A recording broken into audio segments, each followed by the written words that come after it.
see it through their eyes. Tonight at 7 on Arizona PBS. Explore new ideas and new worlds here on Arizona PBS, a community service of Arizona State University. The easiest and best way to support Arizona PBS is by becoming a sustaining member. Your monthly contribution of $5 or more comes directly from your bank account or credit card, so you know your membership is always current. It also means no more renewal notices in your mailbox. So more of your dollars go to the programs you love. It's convenient for you, greener for us, and better for the planet. Become a sustaining member today.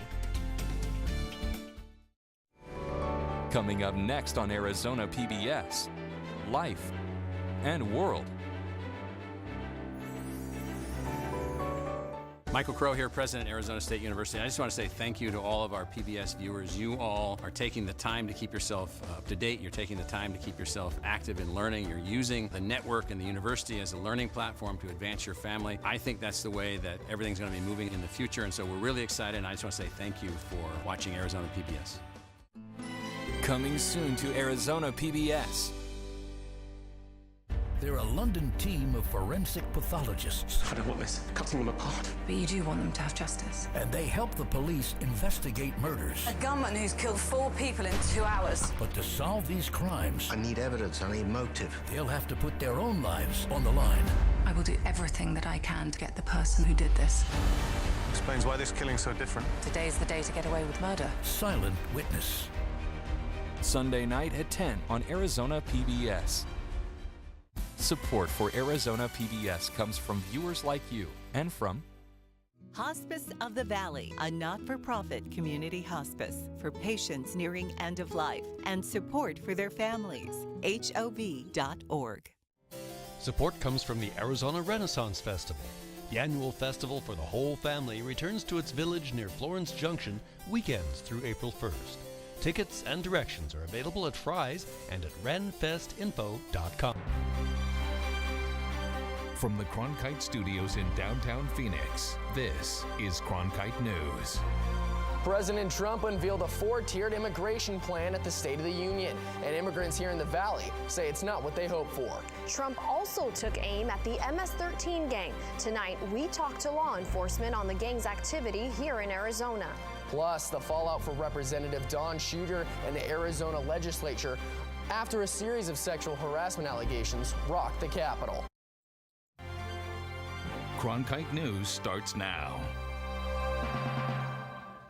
Good evening and welcome to Cronkite News on Arizona PBS. I'm Adriana de Alba. And I'm Troy Lynch. Thank you for joining us. It was an 80-minute speech, one of the longest in State of the Union history. And it was a speech where President Trump called for unity while laying out his hopes for the economy and his plan for immigration reform. My duty and the sacred duty of every elected official in this chamber is to defend Americans, to protect their safety, their families, their communities, and their right to the American dream. Because Americans are dreamers too. Dreamers is a name associated with the more than 600,000 recipients of the Deferred Action for Childhood Arrivals. But Trump says his plan would help more than DACA recipients by creating a path to citizenship for 1.8 million immigrants. He also called for a full funding for a border wall and an end to lottery visa programs. Back here in Phoenix, a group of Hispanic immigrants and advocates gathered to watch what the president had to say. Cronkite News reporter Alexis Burdine spoke to several of them, and they say Trump's message is not what they were hoping to hear.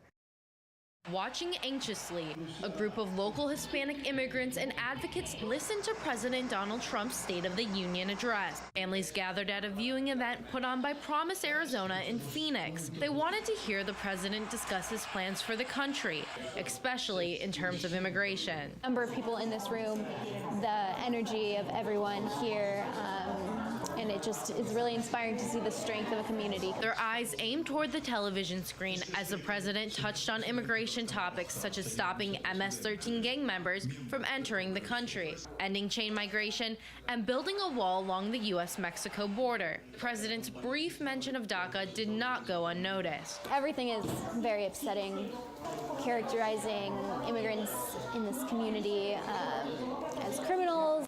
I spoke with those at this viewing gathering about their own thoughts after hearing President Donald Trump's speech. Many of them are saying that they are afraid and nervous upon hearing his comments on immigration. The reason we're coming here today is, one, to be in solidarity, and two, to remind ourselves as a community that we have a lot of work to do to make sure that we are getting the message across. It's a message that is running out of time as the March 5th deadline for a congressional decision on DACA looms near, and still no deal. In Phoenix, Alexis Burdine, Cronkite News. President Trump shared the story about 2 teens who were killed by the MS-13 gang during his State of the Union address. But internet searches also spiked at the mention, with viewers wanting to know more about this notorious gang. Cronkite News reporter Mari Nelson takes a closer look at MS-13 activity here in Arizona. According to the U.S. Department of Justice, MS-13 is a national and international criminal organization with more than 10,000 members in the U.S. The gang was founded by Salvadorian immigrants in Los Angeles and is one of the largest criminal gangs in the country. It actively recruits juveniles, especially immigrants from El Salvador. This is video from MS-13 members posted on social media. U.S. Attorney General Jeff Sessions last year designated the MS-13 a priority issue. However, State Department report last year says the gang does not yet appear to be part of the transnational drug logistics chain. Instead, it focuses on local drug distribution, extortion, kidnapping, and human trafficking. In Arizona, the DEA says MS-13 does not have an entrenched footprint. Instead, the Mexican mafia, which is active in area prisons, plays a bigger role in gang crime and violence here. We're looking at them more now because it's a priority of the Attorney General, because they are incredibly violent. And I think that the Attorney General is highlighting them, but I think that the Attorney General is also highlighting, hey, we're going to go after all the violent criminals. MS-13 just happens to be one of the ones that we're highlighting as a significant issue that we want to target. Coleman also told us that MS-13 has more members in Los Angeles, Washington, D.C., and New York. In the broadcast center, Mari Nelson, Cronkite News. Meanwhile, in the nation's capital, members of Congress are talking about next steps for policy following President Trump's State of the Union address. Washington Bureau reporter Ariana Bustos is tracking the reaction from Arizona's delegation. The nation's reaction to last night's State of the Union could focus on one thing: the president's call for unity, but varied in other areas, as mentioned by some members of the Arizona delegation. Representative Martha McSally said she was happy with the outcome of the speech. The Tucson Republican thinks the president hit all the necessary points. I think everybody who is listening should be able to relate to something that he talked about. Representative Tom O'Halloran of Sedona said he could relate at the outset, but the Democratic congressman said what started out positive wound up unsatisfactory. He wanted to talk about bipartisanship and bringing people together, and I think that's important. We've been trying to do that for a year now, and hopefully he will develop the leadership technique to bring us together, not only as a Congress, but to unify our nation. Headlines across the country had varying ways to address the State of the Union. One half focused especially on unity and bipartisanship. The other half was divided on differing issues and statements by the president. Representative McSally said that however you felt about the speech, the message should be the same. I think it's time for people to stop the resistance, put aside their blinders, and really come together to address these issues. Reporting from Washington, D.C., Ariana Bustos, Cronkite News. Arizona Representative Martha McSally and Senator Jeff Flake were both on board an Amtrak train that collided with a truck earlier this afternoon. The collision happened near Charlottesville, Virginia, in a town named Crozet, about 90 minutes away from Washington. A group of Republican lawmakers were on their way to a retreat in West Virginia when the train they were riding collided with a dump truck. Members of both the House and Senate and their staffers were on board during the accident. Senator Flake described what it felt like.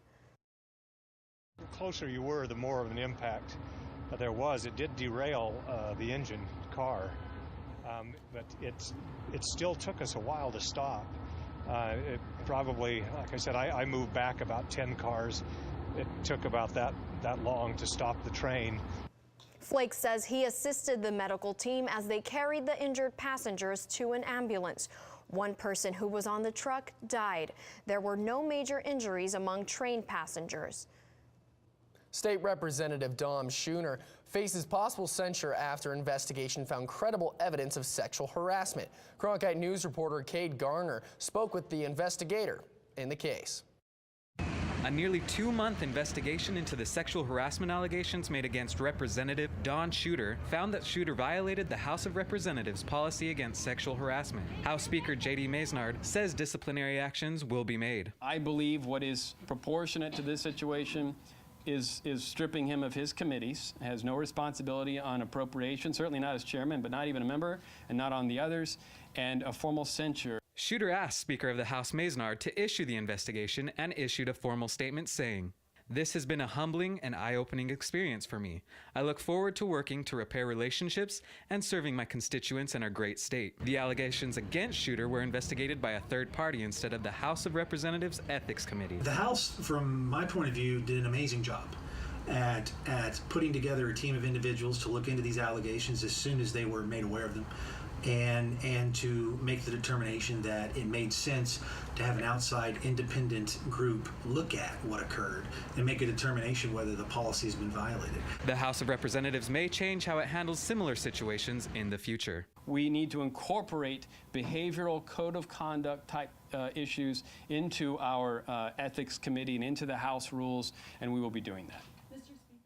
A vote expected on the censure resolution tomorrow. There's an Arizona connection to the Las Vegas concert shooting that left 58 people dead.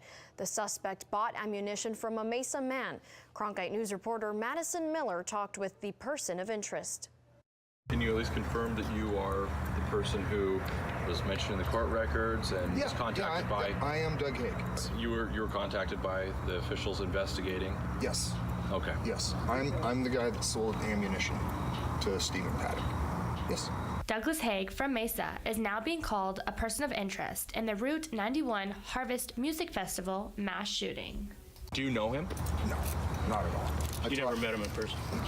Yes, once. Court documents show the suspect, Stephen Paddock, bought more than 700 rounds of tracer ammunition from a private seller he met at a Phoenix gun show. The seller, Haig, was mistakenly identified in the released search warrants. State lawmaker Randall Fries has proposed legislation this session to get bump stocks, like those believed to have been used in the Las Vegas shooting, banned here in Arizona. We spoke with him last week about the issue. One of the jobs of our state government is to promote public safety. I think it is a logical step toward promoting gun safety and responsible gun ownership. Freeze's bill to ban bump stocks has been assigned to committee, but has not been put on the agendas yet. Nearly 900 teachers have left Arizona schools so far this academic year. Coming up on Cronkite News, the statewide teacher shortage is leading a creative way to fill classroom vacancies. Plus, with this new update from the MVD, long lines to register your car may be a thing of the past. I'm Judy Woodruff, anchor and managing editor of the PBS NewsHour. The journalists of tomorrow face a fast-changing media landscape, but quality news remains vitally important to our communities, our country, and our world. At ASU's Walter Cronkite School of Journalism and Mass Communication, students learn solid, reliable reporting, holding the powerful accountable, and rebuilding the public's trust. The Cronkite School and Arizona PBS, preparing the next generation for a stronger future of journalism. As journalists at Cronkite News, we report on stories that matter to you by focusing on the local impact. We dig deeper and work tirelessly to keep you informed. Live in Wickerburg. Live in Los Angeles. In Cleveland. In Washington. In Louisville. From Jerusalem. Live in Philadelphia. From around the world to right here in Phoenix. At Cronkite News, we report the facts and stick to the truth.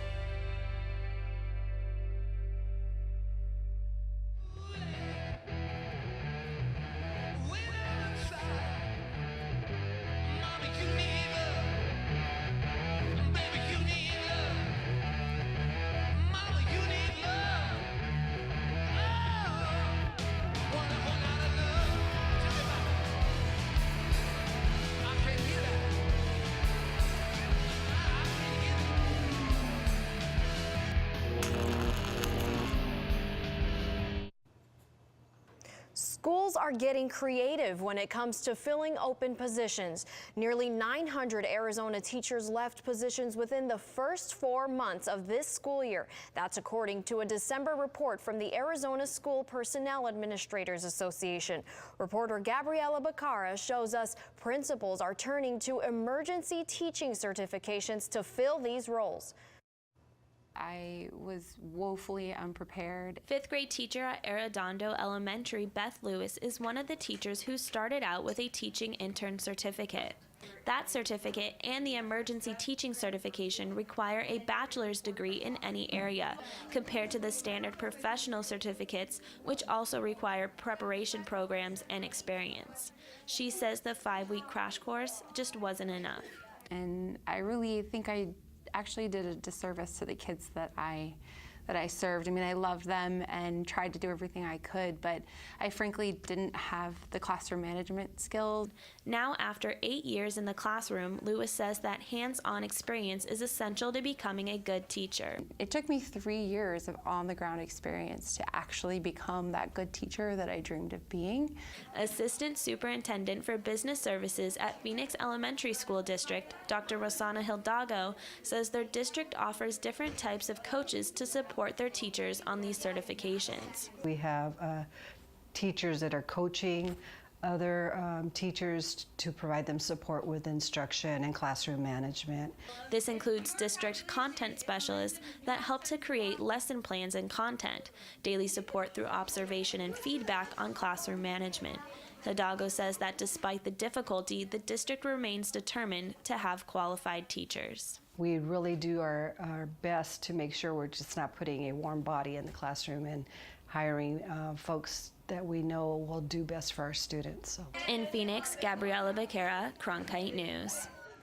The Arizona MVD just made registration needs easier with their new upgraded online system. The site will now hold personal accounts along with several other new features. MVDs are making this upgrade similar to an online shopping site with the upgraded system. Users will now be able to include all vehicles under one name on the same account. Use prepaid vouchers to pay fees and get access to title documents. You can find these new features on servicearizona.com. For some, wine is just a drink with friends. But for others, it is a pastime and passion. Coming up on Cronkite News, how one Valley couple got involved in producing their own wine. And for you sports fans out there, round 1 of the Waste Management Phoenix Open begins tomorrow. Stay tuned to see if our weather will score a hole-in-one. I'm Ted Simons, host and managing editor of Arizona Horizon. Join us each weekday at 5:30 and 10 as we bring you the top newsmakers who impact the state. We cover the stories in depth that shape and affect our local communities, and we take the time to ensure that all voices are equally heard. For more than 30 years, Arizona Horizon has been your voice and your source for what matters most, right here on Arizona PBS. This fall. I'm so excited! What? From the inspiring to the amazing. You're in the presence of history. The compelling. He said, "Welcome home." It was just a powerful moment. To the astounding. I promised myself I wouldn't cry. And from the breathtaking. This is real. A journey to Mars. To the electrifying. We're going to change the world. All this and more. All this fall. Oh my God!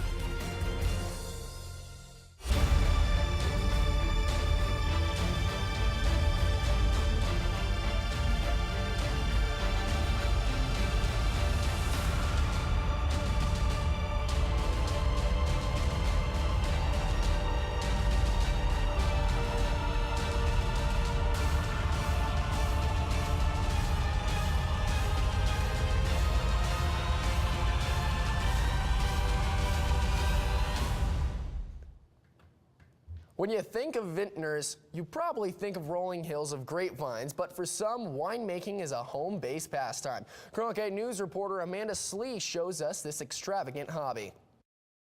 I like the romance of it. I think it's fun. Luis Marconi is one of many home winemakers here in Arizona. These hobbyists create their own wine for personal use. Back in 2011, I was on a cruise, and we did a day trip to a winery from the cruise, and when we walked into the wine cellar with all the barrels in it and everything, the smell was what got me. And at that time, I thought, I have to be more involved with this somehow. This hobby isn't an easy one on top of a full-time job. Tom Messier tells us it's always an adventure, especially during harvest season. You're doing it 15 hours for a day, sometimes 2 days in a row, because you get the grapes or you get the fruit, and you got to process it as fast as you can before it goes bad. The hardest part for home winemakers is getting the small quantity of grapes, because the vineyards prefer to sell large quantities to licensed winemakers. However, the grapes are also the best part about Arizona. What's special about Arizona is that the grapes here are great. The different elevations and the terroir makes the grapes primo. Since home winemakers don't have a license to sell, they find other ways to share their passion. It's just a way of sharing a bit of myself and whatnot with the people around me, the people that I love. In Phoenix, Amanda Slee, Cronkite News. This spring, home winemakers will be participating in the first annual Arizona Emerging Winemakers Competition. At the competition, they will receive feedback on how to improve their craft. If you were awake early this morning, you may have noticed the rare super blue blood moon in the sky. Here's a time lapse of the celestial trifecta captured by the Griffith Observatory in Los Angeles. It was a blue moon, the second full moon in a month, a super moon in which the moon is closer to the Earth than normal, and a lunar eclipse. The convergence of these three events isn't expected to happen for another 19 years in 2037. Well, it was certainly a beautiful day to be up early. Nicole Randock is tracking our weather. That's right, Adriana and Troy. It was chilly this morning while viewing the super blue blood moon, but we've warmed up nicely into 80 degrees right here in the valley. But can someone please tell me where winter went? High pressure will stay in control with unseasonably warm days in the 80s and cool nights in the 50s. And now let's look at our current temperatures across the state. Well, Flagstaff and the Grand Canyon will both be the cold spots of the state at 60 degrees. Over in the Colorado River Valley, Lake Havasu is currently 75 degrees. Down south, Yuma 83, and Tucson is 80 degrees. And it's going to be a warm one for the big event starting tomorrow. We're looking at a high of 81 degrees and low of 52 for the Waste Management Phoenix Open, and the 80s will continue on into this weekend. Come Super Bowl Sunday, looking at a high of 82 and low of 53, and good news, there is no rain in the forecast, so make sure to get outside and enjoy this warm, beautiful weather. Reporting from the Cronkite Weather Center, I'm Nicole Randock. Thanks so much, Nicole. The Washington Redskins are still under fire for their team mascot. Coming up on Cronkite News, a new state bill is hoping to block names like the Redskins from being displayed at Arizona sporting venues.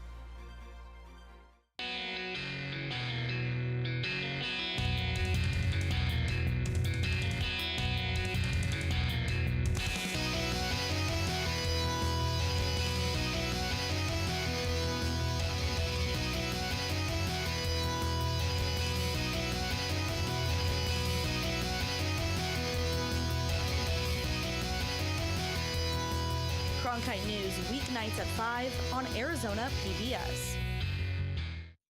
Fridays, it's at Cronkite News, your social sharing connection where you choose the news. Facebook likes and shares, tweets, retweets, and favorites. YouTube views and subscriptions. We're watching you, watch us. From our digital home at cronkitenews.azpbs.org to your television, web browser, or mobile device. Find us on Facebook, Twitter, and YouTube. Then join us for at Cronkite News, our weekly refresh, each Friday at 5 on Arizona PBS. For the 2018 regular season, the Arizona Diamondbacks announced that the netting at Chase Field will be extended to the far end of each dugout. The goal is to maximize safety without blocking the view. Being the first to extend their net to the home plate and end of each dugout, the Diamondbacks and a few other companies are working to make the new net more transparent. But this isn't the end of foul ball souvenirs for fans. They are still going to make sure that the baseballs reach the bleachers while still maintaining a safer environment. Even though we're just wrapping up the NFL season, there could be controversy at the University of Phoenix Stadium in the fall. The Arizona Cardinals will host the Washington Redskins, but a new bill aims to prohibit the display of Native American slurs at publicly funded sports venues. I'm not a mascot, and neither are any of the people behind me. You're not a mascot. I wouldn't bother to dehumanize you in that regard. Today, the House of Representatives introduced House Bill 2499. This bill would prohibit Arizona's publicly funded sports venues, such as the University of Phoenix Stadium, from displaying or broadcasting team names and mascots deemed racially insensitive by any of the 22 Native American tribes located in Arizona. We challenge our lawmakers to hear this bill, not to just put it on the table and forget about it, but to hear this bill, put it through the committees, and let's have a frank discussion about life. This bill comes on the heels of Monday's announcement that the Cleveland Indians, who will begin spring training in Goodyear in a couple of weeks, will remove the Chief Wahoo logo from its jerseys and caps beginning in the 2019 season. The organization said it was no longer appropriate for on-field use. However, to maintain its trademark, the team said it will continue to sell merchandise with Chief Wahoo on it. Chief Wahoo is definitely one of the characters that is probably the most racist and cruel in terms of the imagery that it perpetuates. And so I applaud Cleveland in taking efforts to not include that caricature and that image. But they still have Indians as part of the name, and they will still profit from the trading and marketing of Chief Wahoo. In order for us to heal, these types of symbols need to be abolished from our society. Every time that I try to advocate a difference in this building or to the governor's office or anywhere else, we're an afterthought or not even a thought at all. And I would attribute it specifically to the fact that you continuously to get these corporations marketing over and over and over again that we're not even human. Currently, there are 2 Arizona high schools located in DeShaney's district. However, he went on to say that he's not going to change their mascots quite yet. He's going to start with the publicly funded sports venues because they're the ones profiting. Cronkite News is proud to be the news division of Arizona PBS. Here's what's coming up on Arizona Horizon and the PBS NewsHour. On the next Arizona Horizon, state legislative leaders will discuss the report released on sexual harassment claims against 2 state lawmakers. And we'll hear about efforts to use e-commerce to help tribal communities. I'm Judy Woodruff. On the next NewsHour, Senator Bernie Sanders joins us with a reaction to the president's first State of the Union address. That's Wednesday on the PBS NewsHour. That's it for the Cronkite News tonight. Thanks for joining us. For top Arizona stories anytime, go to cronkitenews.azpbs.org.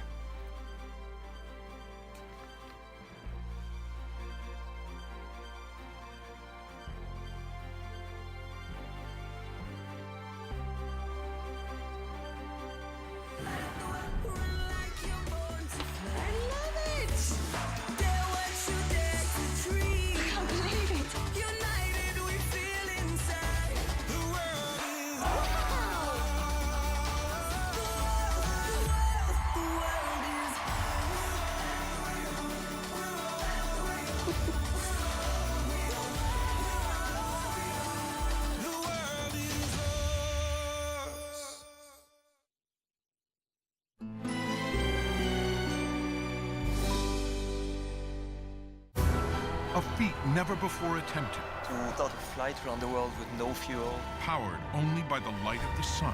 Someone has to do it first. Someone has to try. The impossible flight on Nova. Tonight at 8 on Arizona PBS. Explore new ideas and new worlds here on Arizona PBS, a community service of Arizona State University. Arizona PBS programming is brought to you in part by the underwriting support of local businesses. Learn how you can support Arizona PBS and grow your own business by reaching viewers like you. Call 602-496-8664 or azpbs.org/underwriting.